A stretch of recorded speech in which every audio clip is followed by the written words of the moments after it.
Emily and I got married before heading west. I had been reading novels since I was 8 years old and knew the West like the back of my hand. One winter, my parents died of the flu, so we got married, sold Mom and Dad's farm, and bought a ranch in Colorado out of nowhere. The seller's letters assured me that it was fertile and profitable. 640 acres of land, 20 miles from the city, was just what was needed. And having invested almost all the money in land, we went to our new home. Like all the Wild West heroes I've read about, I knew there was adventure and a pot of gold just over the next hill. Jake sat on a bench in front of the hotel, stretched out his legs and covered himself with a hat from the hot rays of the sun. On the wooden plank floor next to him, the hotel dog dozed, whining and, from time to time, twitching from some kind of vivid canine sleep. Maybe he was chasing rabbits, and Jake was hoping he'd get a nice, fat, juicy rabbit. Watching the townspeople go about their business, Jake felt like he was having a good time. He has worked at the Smith Ranch for the past 3 years. Wars were breaking out all over Colorado, and Old Man Smith needed protection. For the last 3 years, he had been paying an incredible $150 a month, plus what he found.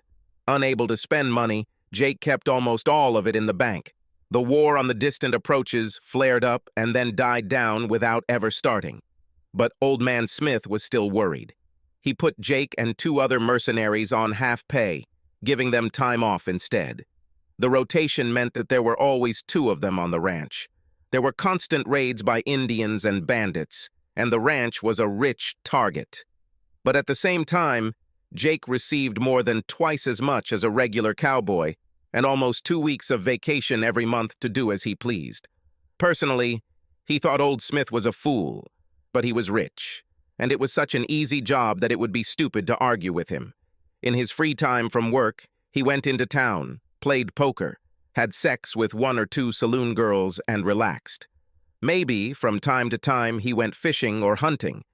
The wanderlust that had plagued him in his early years seemed to be fading, and he was beginning to think about settling down. He just needed the right woman. A small plot, several heads of cattle and children, someone who will bear his name. He had a reputation as a lightning-fast shot.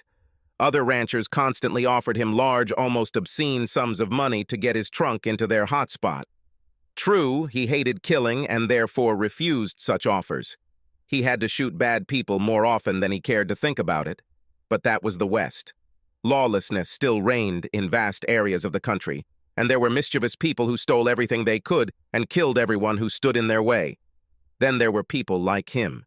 He liked to think of himself as a good guy, one who offers protection to the weak and vulnerable for a certain price.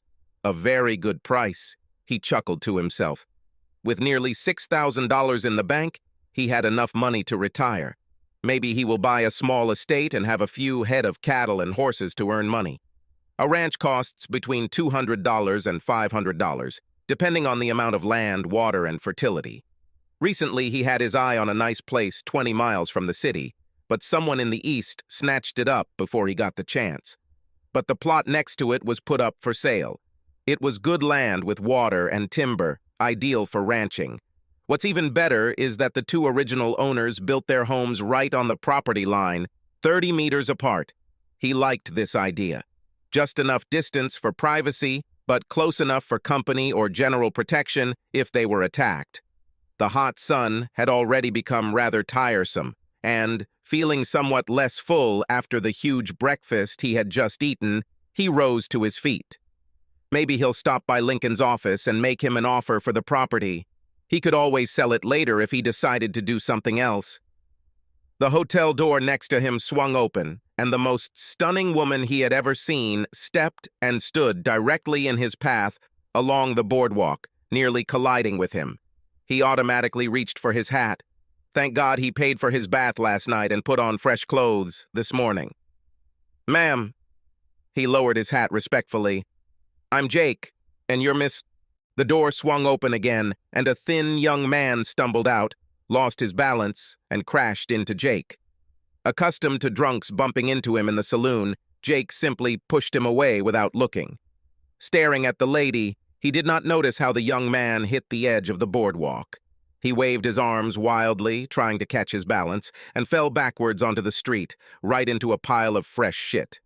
"I'm Emily," she answered Jake casually, watching in horror as her husband tried to return to his original position before falling.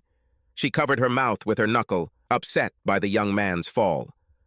"Oh, Michael, your only clothes," she moaned, moving to help him. Jake realized he had stepped into his own pile of shit. It wasn't the best way to introduce myself. Maybe he was her brother or cousin. "Let me help, ma'am. It's my fault. I shouldn't have pushed him when he collided with me." Raising the stunned Michael, it became clear that he could not be brushed off. The back of his pants and shirt were smeared with shit. Inspiration hit Jake like a ton of bricks. He looked across the street. Myrtle's milliner, John's bathhouse, and Molly's restaurant were lined up there. Could things have turned out better? "There's a fashion store over there. Let's go in and buy him some clothes while we clean these." "We can't afford this, Jake," Emily squeaked. "It's my fault, ma'am. It would never have occurred to me to let you pay." Jake grabbed one of the young teenagers passing by and threw him $1. "Go to the bathhouse and tell them to start preparing the bath. As soon as we find new clothes for this young man, he will come there.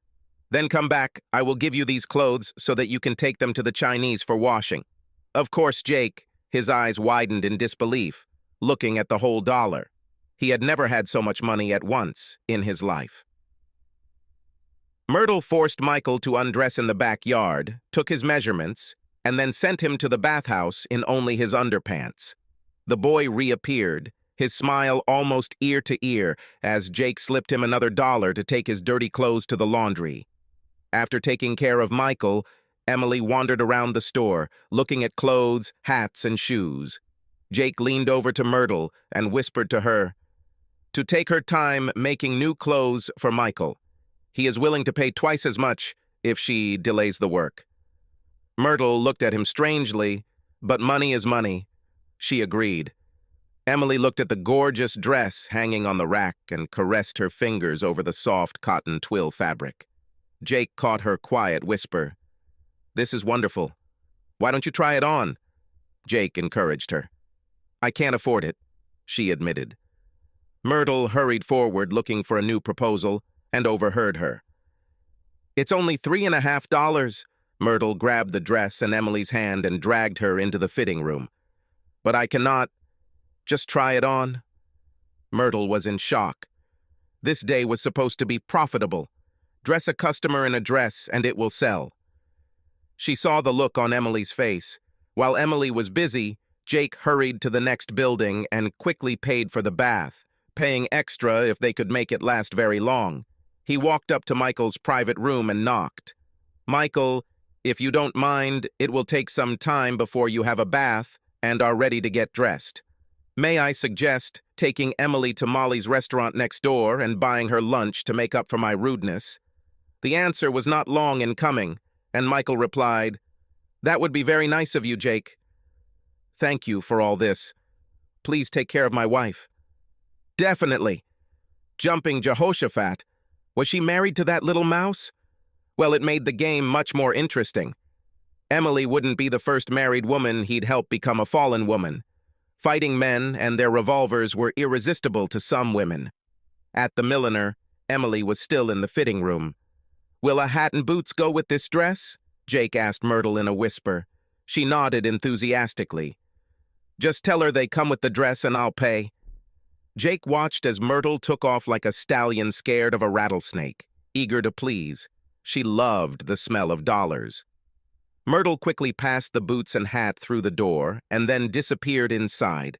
Jake suspected that she was helping Emily button her dress and lace her shoes. Millie reappeared and waved her arms towards the dressing room as if to say, "Get ready, here she comes." Emily walked out and Jake's heart sank. She was gorgeous and the dress looked like it was custom made for her. She was tiny, maybe 5'8". From under the hat, large cornflower blue eyes with long eyelashes and light curls hanging down to his shoulders looked at him. Her breasts were just the right size. Soft melons lay on her chest. Although he couldn't see her feet, the tiny size of the boots meant they were perfect. Her ass looked perfect too. the subtle crease in her dress, highlighting the curve of those curves. Emily wasn't stupid. She had seen enough men staring at her to know what they were thinking. She saw the shocked look on Jake's face and knew she must look stunning in that dress. This secretly pleased her, but there was no way they could afford such a purchase. "I can't afford—" "Nonsense," Jake said. "This dress was made for her, wasn't it, Myrtle? I've seen several women try it on, but you, young lady, this dress is for you." "But—" Jake raised his hand. "No arguments. We'll take it. I'll gladly pay to make up for my bad behavior today." "But—" Jake put a finger to her lips, watching as her eyes widened in shock at the fact that a stranger allowed himself to touch her. "No, just no. You look absolutely stunning in it, and Michael will love it. By the way, he suggested that I take you to Molly's restaurant located next door and buy lunch. We'll have to wait until Myrtle is done with the clothes, and the town has to see this beautiful vision in her new dress. This old cowboy will be swollen with pride that he can escort such a beautiful lady to dinner." He took her hand and threw it over his. "We'll be back in an hour or so, Myrtle." "Better give me 2 hours, Jake. It's a lot of work," she said, winking at him. On the way out, he grabbed a pair of white gloves, waving them at Myrtle, who nearly elated at the thought of how much money Jake was spending. Jake took Emily's unresisting hand and put on the gloves. Even when he took the wedding rings off her hand so the glove wouldn't tear and opened her purse to put them in, Emily didn't say a word. Those gorgeous cornflower blue eyes looked at him in awe. Emily was confused and confused. He didn't do anything wrong, and yet her mind couldn't process it. Emily couldn't resist showing off her new outfit a little while crossing her arms with this handsome cowboy. He was good-looking, at least 180 centimeters tall, dark hair, muscular body. He was so different from her, Michael. Jake looked tanned and fit, while Michael looked sickly, sunken-chested, and white as a corpse, or at least what she imagined a corpse to be. She's never seen one. She hoped that living here would help Michael grow into a manly man, like the dangerous-looking cowboy accompanying her. She couldn't shake the feeling that the revolver was rubbing against her thigh. She had heard stories of men armed like this, but it seemed like a fantasy to her. And yet, she could not deny that a man as large as life was walking next to her. I wonder if he ever used this revolver. Did he kill it? At this thought, a slight shudder ran through her. Suddenly she had a brief, forbidden vision of Jake making love to her. Something told her that he wouldn't be simpering like Michael. No, he would take her passionately and make her body sing with desire and need, just like in those vicious, cheap romance novels. The ones that the ladies passed on quietly so that their husbands would not see them. She felt her feminine charms moisten at the thought and blushed slightly at her wicked thoughts. The men bowed their hats to Jake, and the women looked at her with envy, admiring her new clothes. He was obviously an important person here and was treated with respect. Her chin lifted noticeably. She was proud to be seen next to him. He was so gallant and polite, taking more than full responsibility for the fact that Michael ended up in this pile of crap. A quiet chuckle came out of nowhere as she remembered the shocked look on Michael's face sitting in that pile of crap. Jake looked down at her, smiling as if he knew what she was thinking, and she felt herself blush again. For the first time in his life, Jake found himself not liking what he saw in the city. In the hot air above, the street hung a haze of dust, which was churned up by all the carts and horses, rummaging here and there until the ground looked like the finest flour. At the slightest breeze, it would fly apart. The pungent stench of horse shit lying on the street hit his nose, despite the fact that he had been around horses and cows all his life. He found that he didn't like walking here. Everything was covered in a layer of dust, and the thought of her new white gloves touching something made him want to protect her. It must be very harmful for women to dress as beautifully as Emily. This may make it impossible to stay clean for long. He had been with women before, but for the first time everything was different. He felt different.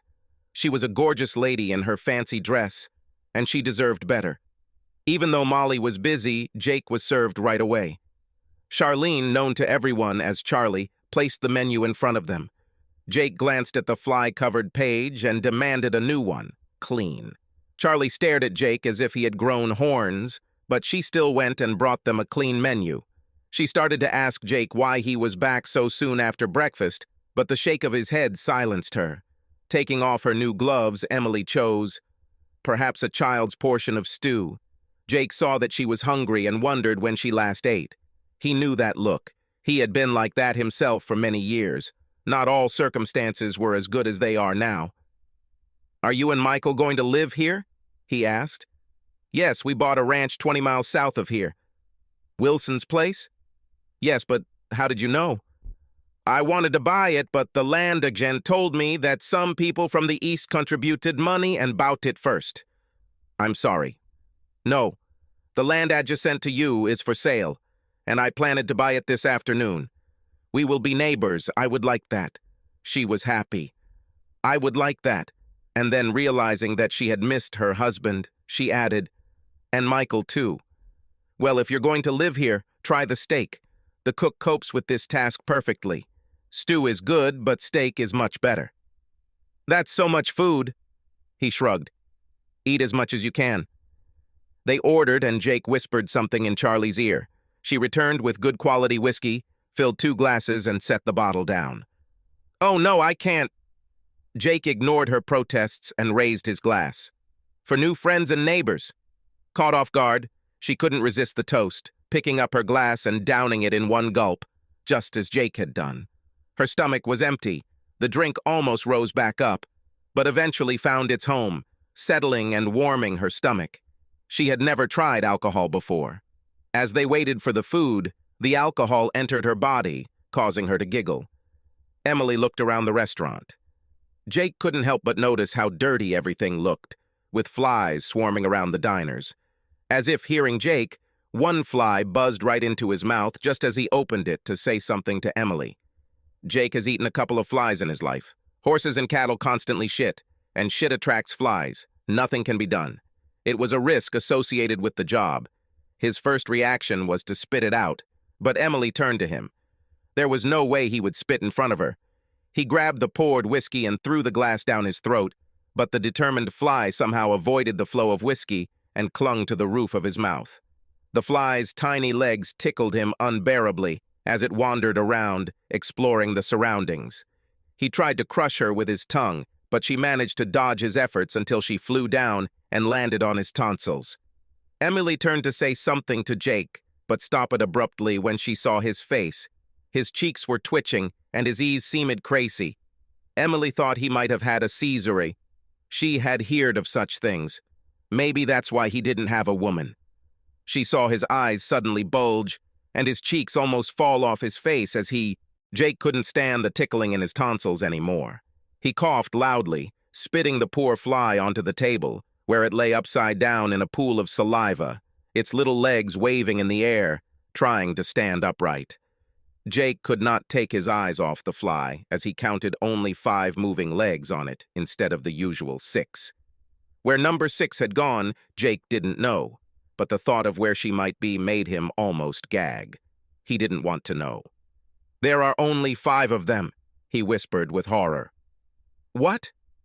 "5 legs. There are only 5 of them," he repeated. About. Stunned by what had happened, Emily and Jake stared down at the struggling fly, the sudden silence deafening them until it began to giggle. They looked at each other and burst into laughter, tears running down their cheeks. "Was it delicious?" she managed to stammer. The fly finally righted itself and, buzzing indignantly, flew off, seemingly unaffected by the loss of its leg, and joined its circling brothers in their constant hunt. Emily unfolded the napkin and wiped the tears from her eyes. "You must be very hungry, Jake." They both burst into helpless laughter and broke down again every time they looked at each other.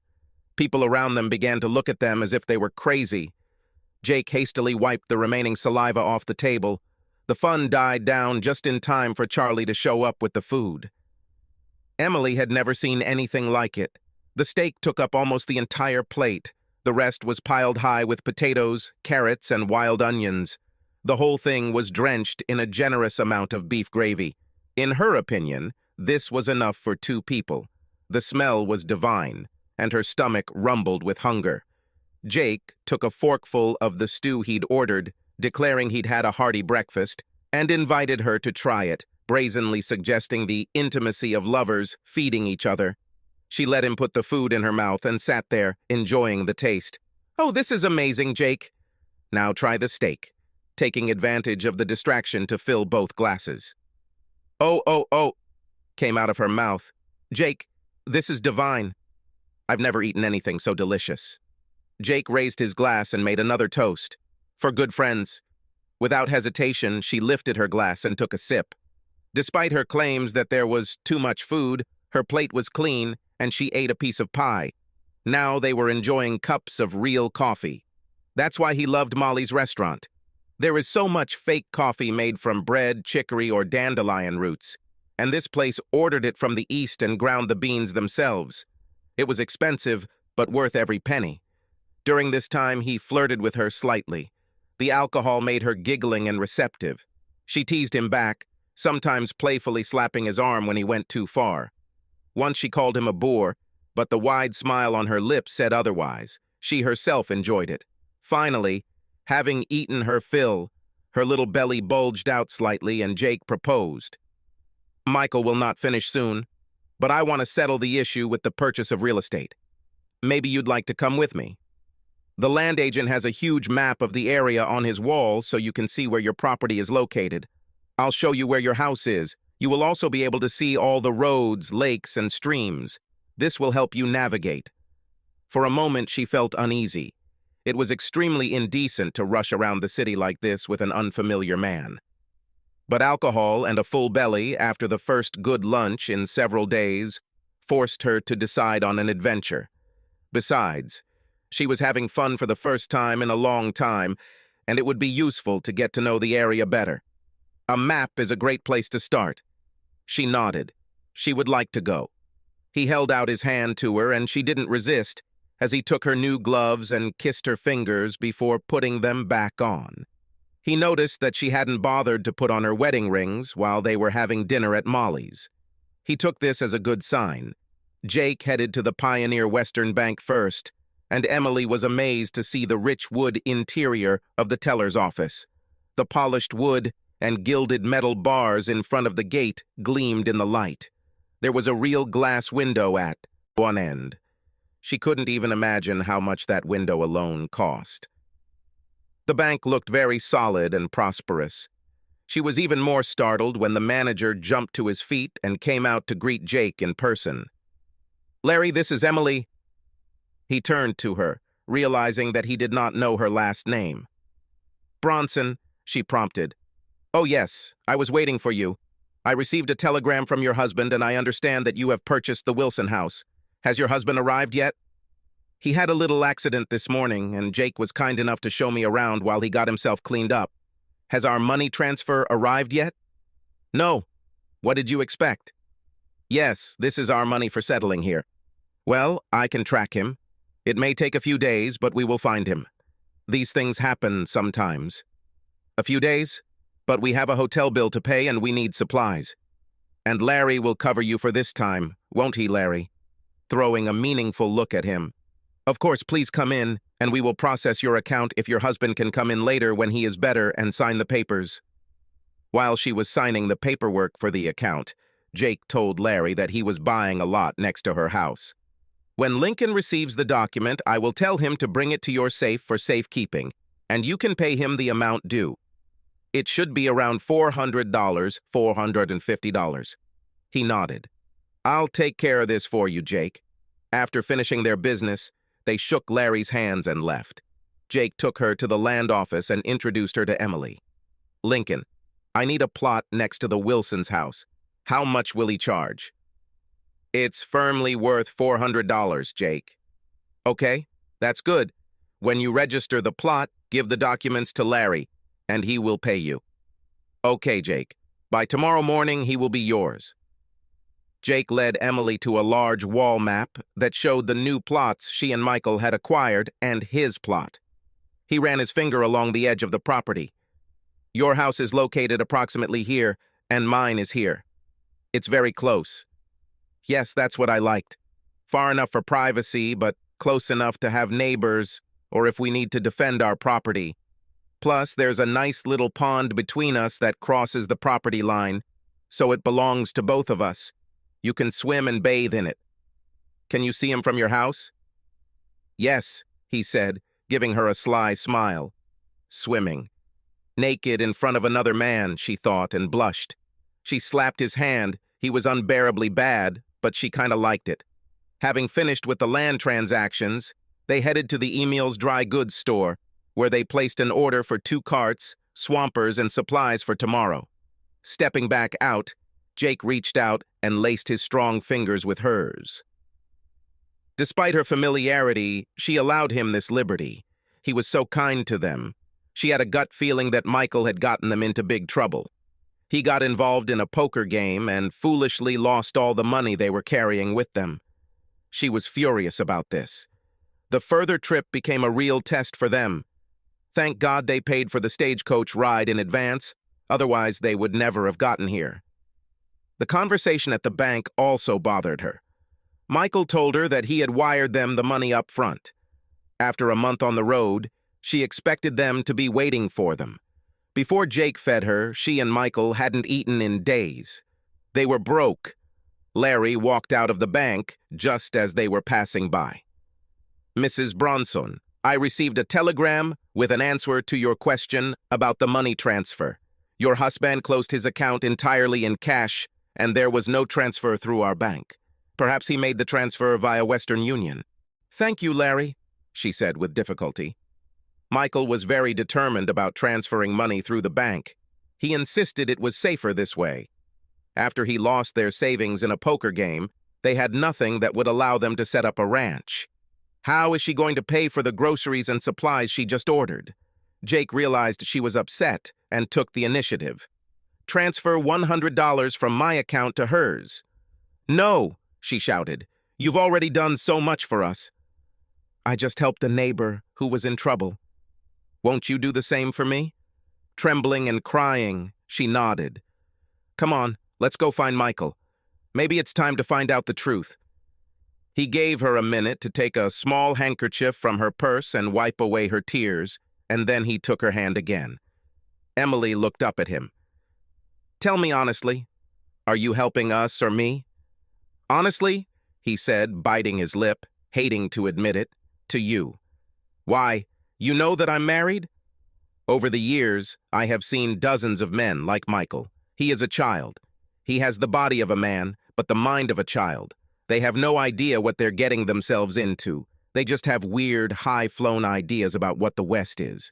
If weather, Indians, or wild animals don't get to them, bandits or ruffians will. And almost every one of these idiots left behind a pretty wife in trouble. Every girl working in the saloon was once a wife who found herself abandoned and ruined here. I couldn't let this happen to you. But you use them. He sighed. Yes, I'm not married, and I have no one else. But I always treat them well and pay them all night. That way they don't have to sleep with 6 to 10 smelly cowboys to make money. I always tip them well after that, because most of them are saving money to get out of here and back home. Good tips help them. Sleeping with 6 to 10 men a night? Her face turned ashen from shock. She couldn't even imagine. It's a hard life, Emily. It eats them up very quickly. They turned and started walking again. She became curious. So, why aren't you married? Until you walked out of the hotel door this morning, I had never seen a woman who took my breath away. He was being brutally honest. Jake was clearly a fan of hers, Emily thought. This made her happy. Life with Michael was starting to look pretty bad. What woman in her right mind would want to become a slut in a saloon? Emily stopped Jake and wrapped her arms around his muscular chest, enjoying touching him. Decency be damned. Jake, bless his heart, rose to the occasion in her time of need, and although he was attracted to her, he asked for nothing in return. Thank you for everything you did, Jake. And if these 10 cowboys were like you, life wouldn't be so bad, she teased him. He hugged her back. That was nice, he said thoughtfully. Let's go look for Michael. As if on cue, Michael rushed out of Myrtle's store and spotted them. He waved and ran along the boardwalk. Right in Bill's path. Bill was a man with a reputation for hating greenhorns with a passion. Newcomers. Over the past year, he instigated fights and shot 2 strangers, even though they were unarmed. Even worse, he got away with it.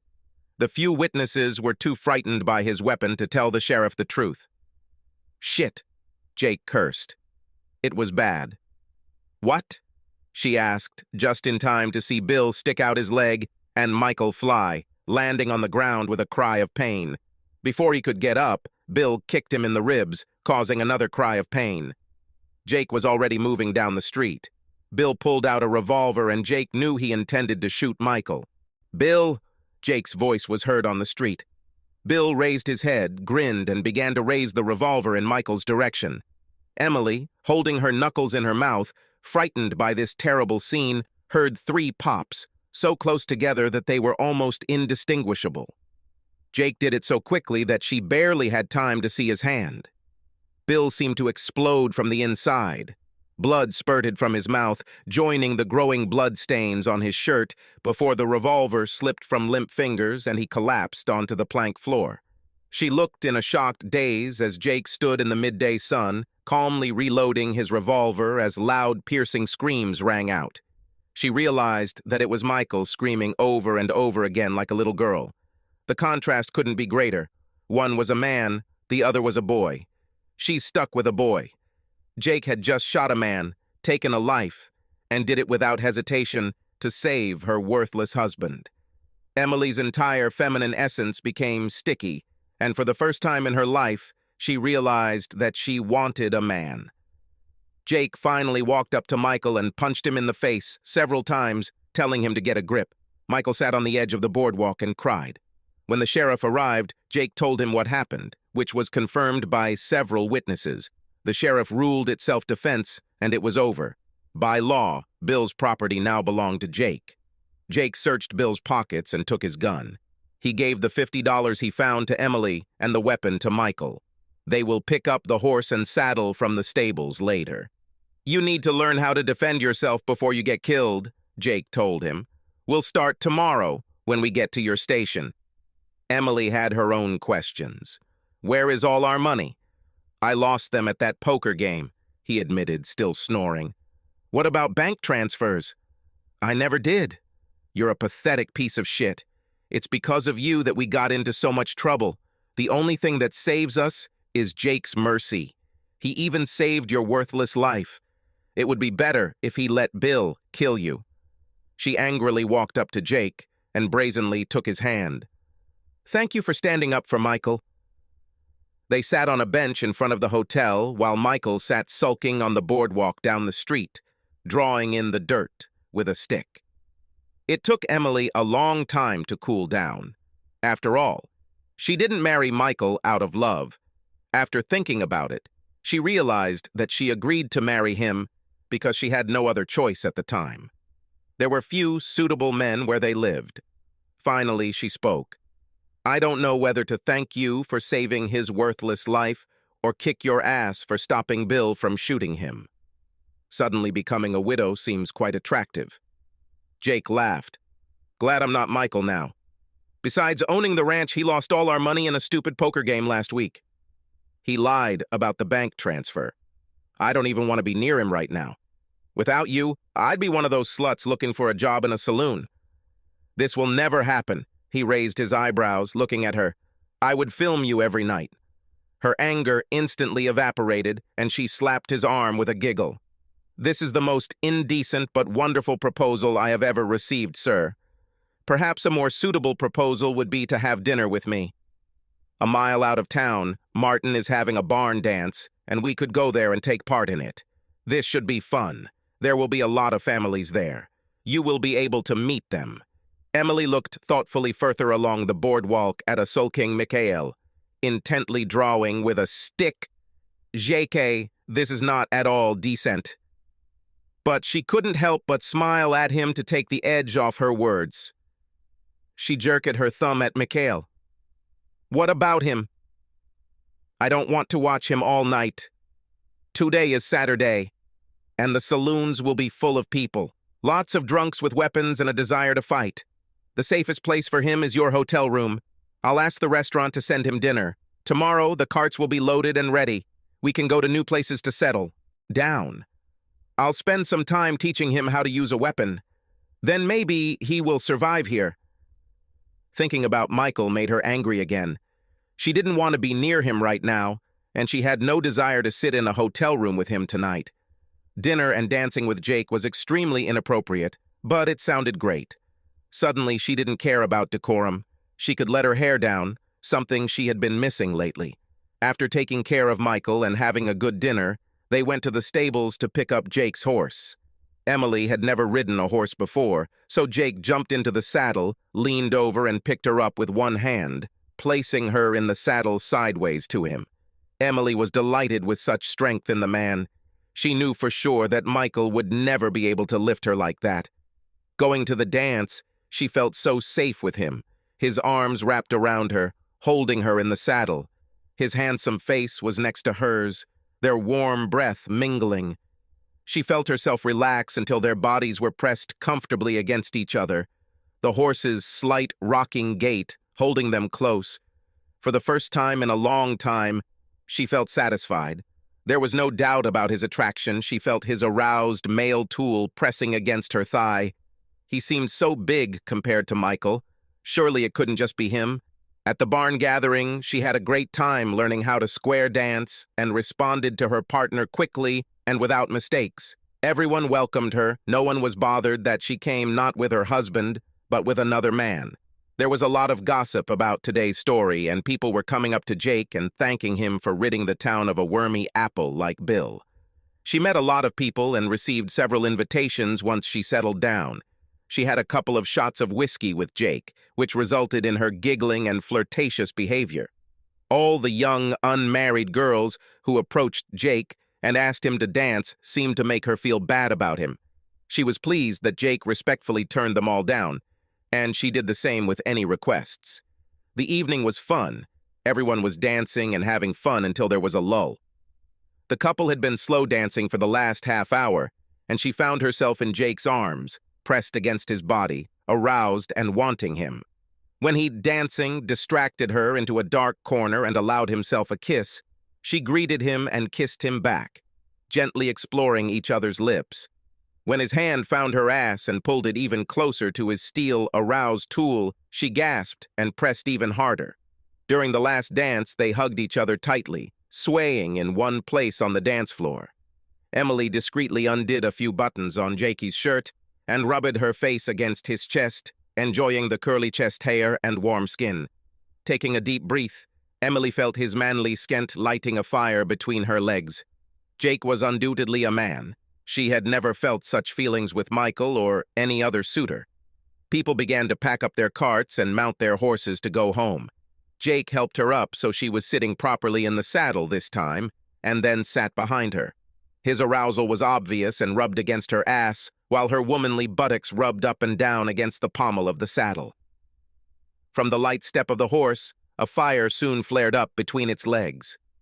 Finding herself in his arms, she relaxed, pressing her cheek to his face, rough from the day's hair. Enjoying the new sensations running through her body, she closed her eyes, enjoying his masculinity. However, with so many horsemen and carts, it was painful. "Isn't there a secluded place here?" she finally whispered.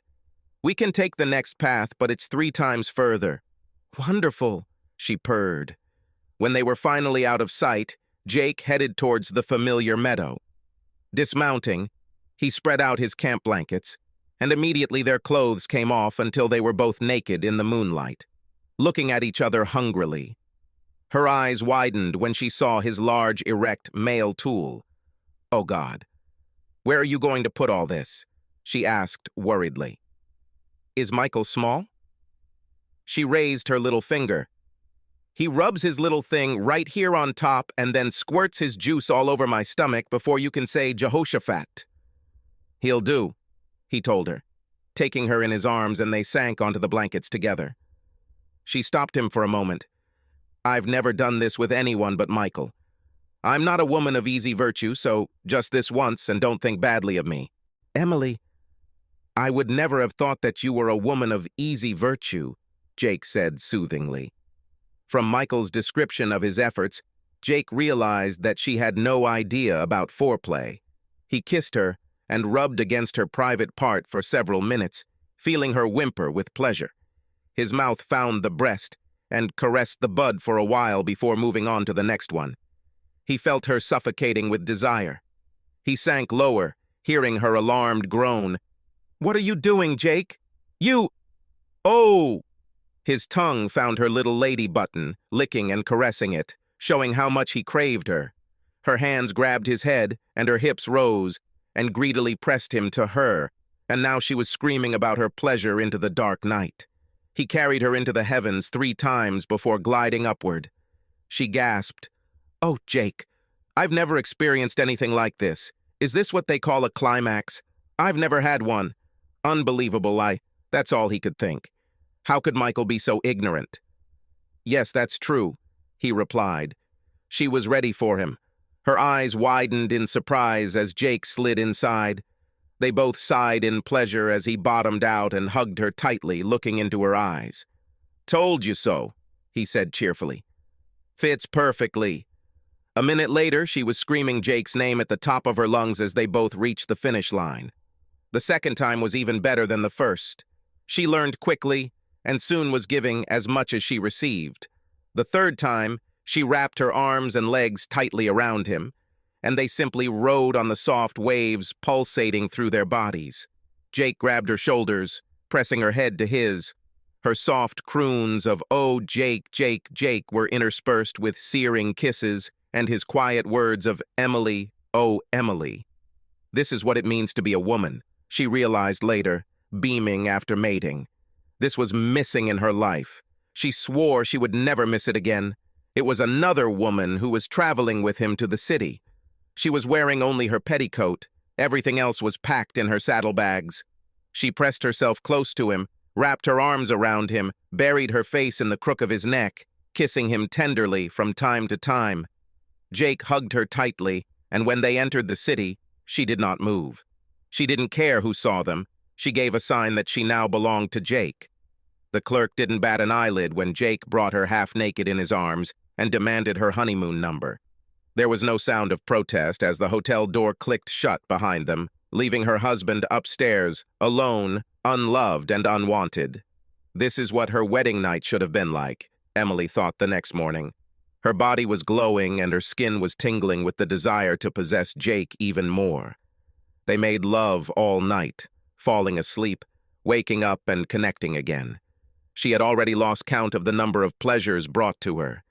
It was a lot, a lot. Michael never achieved one. She wondered what was holding Jake back. He left to deliver breakfast and check on Michael. He had been gone for quite some time and she was horny again and thirsty for his love. Upstairs, Jake found Michael beaten to a pulp. His face was bloody and bruised, his nose completely flattened. His hands were scratched and his new clothes were torn. He lay in bed, barely able to breathe through his swollen mouth, which was now missing several teeth. Someone did a lot of work on it, but it was the smell of stale alcohol coming from his breath that told Jake where to start searching. Going downstairs, he asked the clerk to send for Doc, and asked several people to carry Michael to Doc's small hospital room. Then he headed to the saloon. It's time for questions. A group of men were playing poker at a corner table, and when Morgan, a professional gambler, saw Jake, he threw down his cards and told the others to take a break. "I was waiting for you, Jake. After you shot Billy because of your friend, I thought you might take what happened to him last night as something personal." Jake sat down, weapon at the ready. He liked Morgan, played with him many times, and considered him an honest man. "What's happened?" "Your friend showed up here last night and got involved in a game with me and some others, claiming that he had the means to play, so we let him play and drink on credit. After all, he was your friend.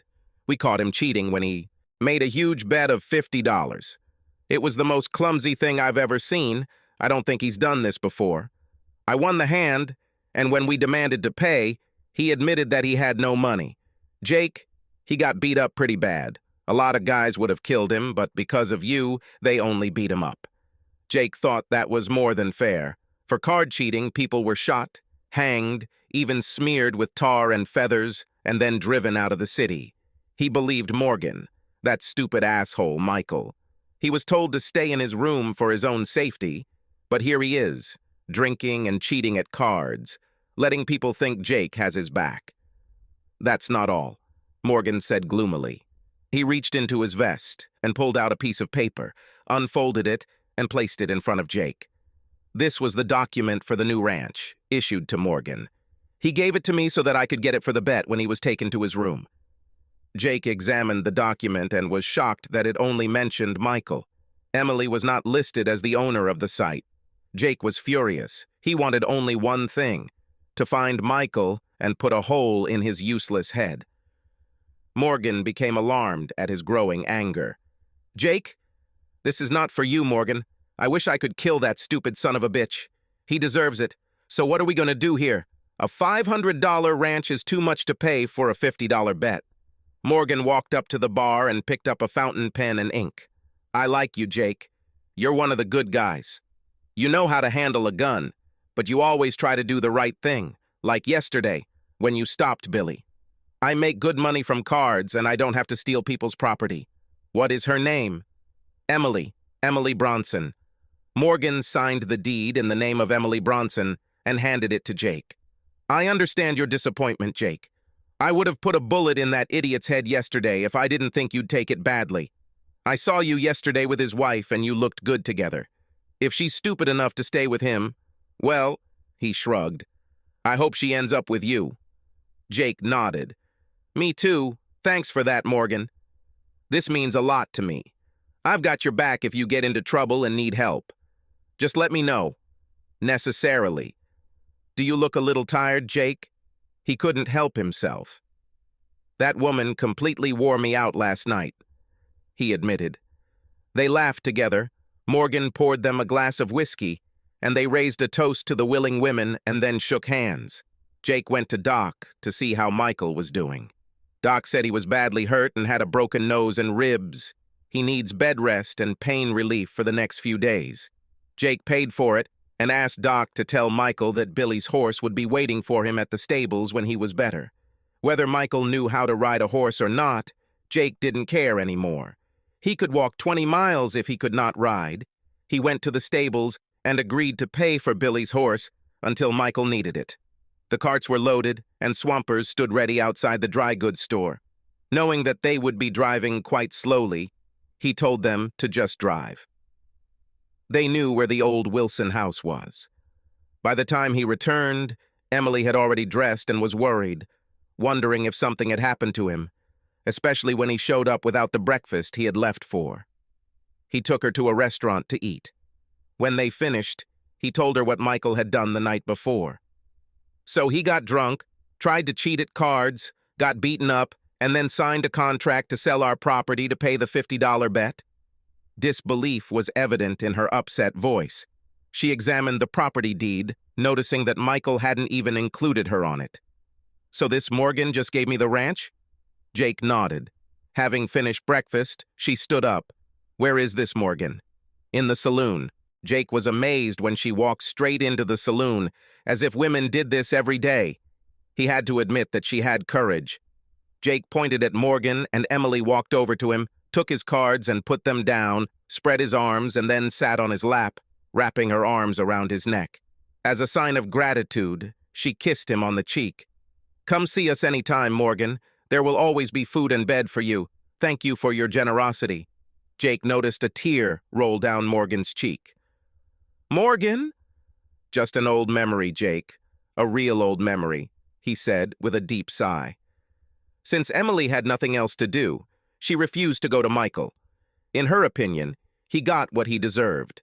They packed their things and went to the ranch. Emily rode sideways in the saddle, clinging to Jake, feeling calm and confident in his arms. They passed the carts halfway, and when they arrived at 2 houses, Jake decided that the carts were 2 hours behind. They toured the new living quarters, finding that Jakey's was considerably larger, with a large bedroom attached to the main room for privacy. The owner left the old bed as an inheritance. It was huge and strong. Emily bounced on her a few times, then stood up and threw off her dress. There was nothing underneath. She jumped back onto the bed and smiled widely at Jake. "Do you have any ideas, Jake? This is true." Jake filled it once and then hungrily returned for a second. Emily opened her eyes and looked at Jake. It was clear from his face that he loved her.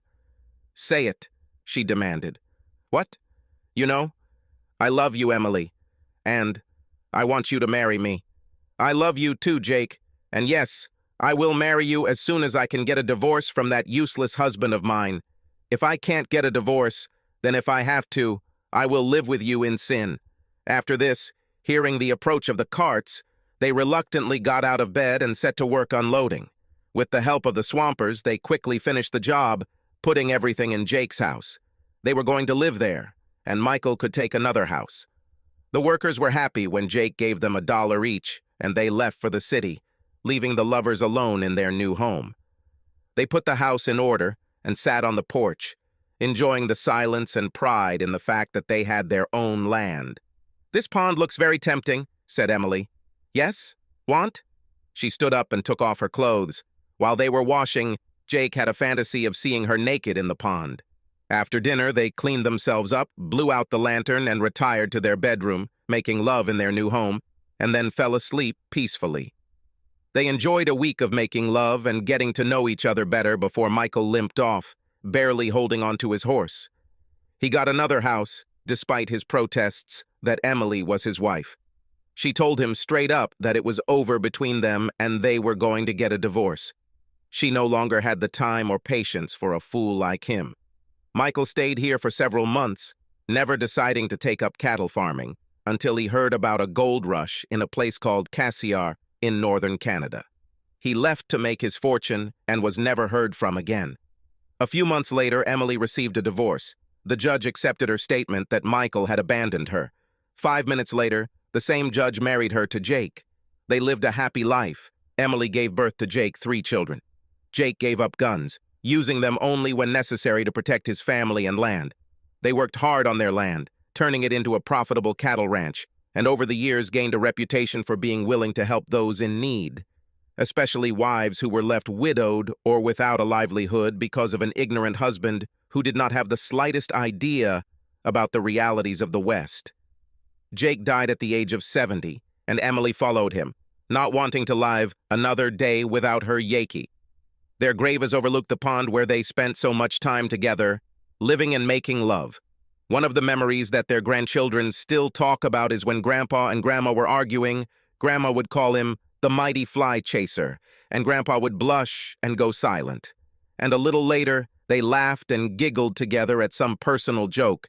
There was some kind of secret about it, and no one ever found out what it was. And on warm moonlit nights, when the mice tremble in their holes from the cry of a hungry owl, the family swears that they can hear the ghostly splashing in the water of the pond and the breathy whisper of Emily and Jake swearing their eternal love. Subscribe to our channel so that your second chaff doesn't cheat on you, and go ahead and listen to the next story, because this story is nothing compared to the next one. If you're under 18, don't even think about listening to the next one.